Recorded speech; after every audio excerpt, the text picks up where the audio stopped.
আপনি কি কখনো ভেবেছেন উটের মধ্যে এমন কি বিশেষত্ব আছে যার কথা আল্লাহ তাআলা বিশেষভাবে কোরআনে উল্লেখ করেছেন? আল্লাহ তাআলা বলেন, হে মানুষ, তোমরা কি উটের দিকে তাকাও না? দেখো আমি তাকে কেমন সৃষ্টি করেছি। এবার জানি সেই বিশেষ গুণগুলো যা এই প্রাণীটিকে অন্য সব প্রাণী থেকে আলাদা করে।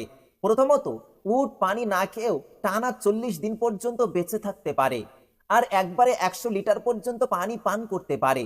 তৃতীয়ত, এটি কাঁটাযুক্ত ও শক্ত গাছপালা সহজেই খেয়ে ফেলতে পারে, এবং এর পেট এতটাই শক্তিশালী যে এটি পৃথিবীর সবচেয়ে বিষধর সাপকেও হজম করতে পারে।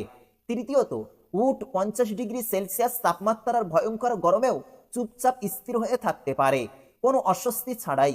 আর সবচেয়ে আশ্চর্যের বিষয় হলো, উট শুধু মরুভূমিতেই নয়, বরং পানির মধ্যেও সাঁতার কাটতে পারে। নিঃসন্দেহে আল্লাহই সর্বশ্রেষ্ঠ সৃষ্টিকর্তা, যিনি প্রতিটি জিনিসকে সবচেয়ে সুন্দরভাবে সৃষ্টি করেছেন।